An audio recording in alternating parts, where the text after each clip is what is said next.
Okay, hi, and welcome to our first recording here, trying to show you how to use Photoshop. What I've had here is I've opened up the Pete tutorial. This is Pete, which is me, and you'll be able to see how I do this. Step one, I take the image, I select all, I edit copy. Now this stores it in memory so that now it's in there. Now what I do is go image mode. I go from bitmap to grayscale. That's important. Now it's grayscale. Make sure the size ratio is 1:1. Say OK. Then image mode RGB. RGB stands for red, green, blue. Now it's all in there. Next, I go from layers. We're not going to work in layers in this one because that takes up some space. We're going to channels. Now, RGB, red, green, blue. We're going to go down here for a brand new channel. We're going to make it a line art channel. So you're going to double click there and call that line art, L-I-N-E-A-R-T, line art. I double click there and make sure that the color here is set to black, way black, has to be very black. And I say okay. I'll make sure that that's set to masked areas. And the opacity is 100%. I say OK. Then I say edit, paste. Kablam! Hey, not bad. Now I go back up to red, green, blue. I turn off my line art. You can't even tell the difference until I delete it. Okay, oops. Nope, didn't get rid of it. That's good. Try that again. Go up to line art and hit delete. What I've done is I got rid of all the stuff that was in there before. The reason why I did that, I'm going to say edit undo. If I try to color in here without putting it in the line art area, I would have to use the magic wand and select a little area, and would only select that bit. And then I'd use my paint bucket, which is hidden right over here. Paint bucket is behind the gradient tool. And let's go to our swatches. Let's say I want to make it a blue shirt. Blue shirt. I would go click, click. Oh, that's going to take forever if I deselect and just start hitting this thing. Oh, I hit the line and I've just made the whole thing blue. This is really quite the hassle, I got to tell you. So I select all. I hit delete and it's gone. I give it a color. I turn back on my line art. Bam! And there I am. Now I can color behind all these lines without trying to select them, which is really the point of this whole exercise. I then go here with my polygon lasso tool. I then select around. Now, it's not that important that I am extremely careful going right to the edge, because as long as I'm in the middle of these lines, it's not going to matter, because the black line is going to be solid jet black. That's the advantage of doing it this way. When you do your own drawings, you want to make sure you've got thick lines and thin lines, and it's very easy to get them perfect if you just have the nice clean lines with a nice thick marker. Now this was a small drawing that I've made extra big. That's pretty sweet. Now I know what you're thinking. Wow, Mr. Remp, that is so cool. Yeah, I know. This is the longest part of the tutorial, quite honestly, going around this guy here. And maybe I could fast forward it, maybe I can't. We'll see. And I made a little mistake on the edge of his jaw there, which is not, I tell you, going to be a mistake. It's not going to be a problem. Almost there. 2 more clicks. Stay in position. Done. Now we got the marching ants all the way around it. Now I'm going to go ahead and take my clicker and say, all right, I think I'm going to make my guy about this color here. Blam! That's kind of my skin tone. Probably a little whiter than that, but that's okay. Now, to save time, I'm just going to hit the Alt button. And you'll notice when I've got my picker here, it's got this little subtraction sign next to it. That means I'm getting rid of this. So what I'm going to do is I'm just going to get rid of the face part, because I want that to remain that color. But I want to colorize the hair and the sweater differently. So now, and this saves me having to go around all that stuff again. Little time saver. Kablam. And now I can use my paint bucket But when I use my paint bucket on this, let's say I want to have a purple sweater. I click the purple sweater and it gives me purple hair. Not so cool. So what I want to do is get my paint brush. Make sure, now I right click and it lets me set up my diameter of my brush. That's how big my brush is going to be. And up here sets my opacity. So I want it 100%. And I'm going to drop in a color of, okay, yeller. Whoosh. Good. Good, good, good. That's pretty sweet. I'm going to alt that and just get rid of that hair. Now for this thing down below, that's really too bright for what I need. So I'm going to just lighten that up quite a bit. And again, it's real easy to do. Bam. There, now I can still see my lines. And now I can build up my shadows. Before I do that though, these are my flats. If I turn off my lines, that's what it looks like. I know what you're thinking, that's pretty cool. Select all. Well, later on, I don't want to have to click around stuff to get the perfect selection. So what I'm going to do is this. This is the deal. I make one more new channel. I go back up to RGB. I say edit, copy. Copy.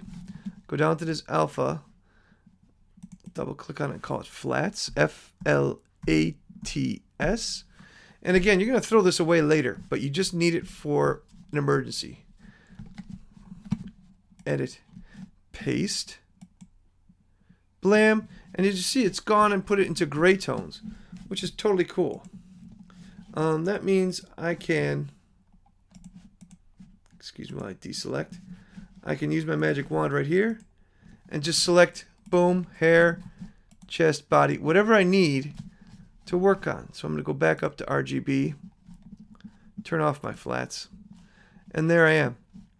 Now, I know what you're thinking. Hey, wait a minute. What's this got to do with the price of beans? Well, watch.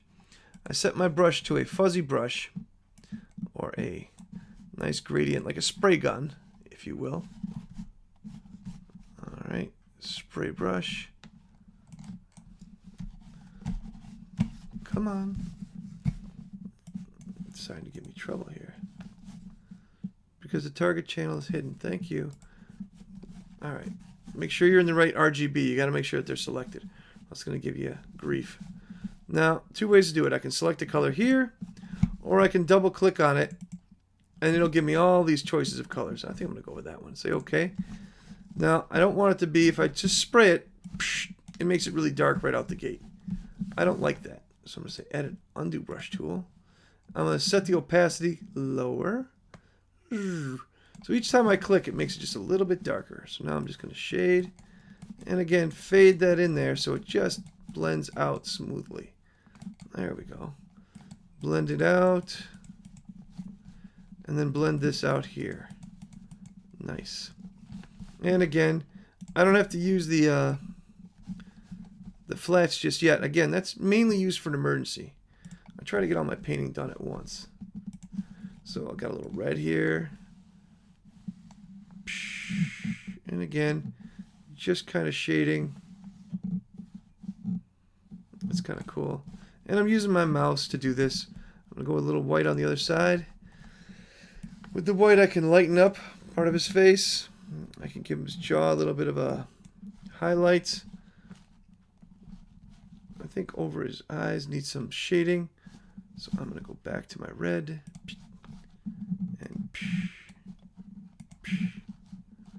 And a little bit on the side of his nose. Nice. If I want to choose that color again for him, I don't like what I've done, I can go here and shrink it down. Cool. There we go. And again, I can't overspray. That's the nice part about this method. Overspray just can't happen. So now I'm just going to bring that nose a little bit tighter here. Bring this a little bit tighter, get him a little cheek line right here. Just kind of build up his cheek there. Build up his cheek there. And kind of clean up his chinny chin there. That's pretty shaded. I'll need a little bit more action on his neck here, so I'm going to go a little darker and just darken up his neck right there. That's pretty sweet. Again, don't want to go too nuts so it looks too oversprayed. If it does look too oversprayed, go back to your skin tone and just down that a little bit. bring down that intensity. There we go. And again, you can do that here as well, so it doesn't look like he's got a big old pink mask. There we go. And again, people's skin tones on their face tend to be radically different, as does the hair. So, same person, different tones all over their hair, different tones all over their face. One color looks flat. A bunch of colors looks more natural. So now we're going to go with a little bit of toward my own color hair before it starts turning gray from the stress of teaching. Oh no. What is wrong with you, Mr. Rem? I know that's what you're thinking. Would you grow up? All right. And now I've just about got this guy colored in pretty good. And fa-blam. There we go. That's rocking. Okay. Now I've got myself colored in fairly decently. And I'm pretty pleased. There's more steps if I want to put in a background. I'm not going to go into that right now. But the final step is if I want to print this, when it's time to print, I want to lose this flats layer. So I'm going to just select it and toss it in the trash. Kablam. Delete the channel flats? Yes. Delete it. And that's what it looks like without the lines. I turn on my lines. Now, image. Apply image. It's going to ask me where I want to apply it. Yeah, to the layer background, to the channel line art. And it's going to ask me blending, multiply it, absolutely. And say, okay, kaplow. Now when I turn off my line art, all those black lines have been cookie cuttered in there and slapped into place, so there's no mistakes now. It's perfect. This is how they color for comic books. And when I go to my layers, it's a perfect rendition, all flat. And I'm done. I'm going to say File, Save As. It's going to give me a bunch of choices. If I go Photoshop, I can save my alpha channels. But seeing as how I'm done, I can go into JPEG. And now it's giving me a thing. It's saying, you know what? It's going to have to be saved as a copy. And that's fine. JPEG's a smaller file. It doesn't leave me so giant that I can't use it. Problem is I can't use channels. So if you're going to continue using channels, you must save as a Photoshop. Photoshop EPS. I believe TIFF can also let you save your channels. So if you need to reduce the sizes, I would go with a TIFF file. JPEG gives you the smallest variety, but then again, the disadvantage of the JPEG is that it gives you no channels, so you have to be done with it. So I'm going to save it as JPEG because I am done. I'm ready to print. I'm going to say Pete JPEG desktop save. Now this gives you the choices of how big do you want your file. So I'm going to say 314 K. That's fine. If I want to make it a smaller file, all I have to do is click here and drag it down, and it's going to calculate and tell me how big it is now. So that's okay.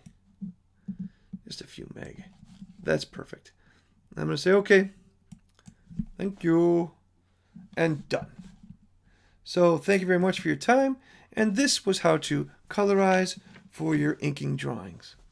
Thank you. Let's see if I can turn this off. Number 2.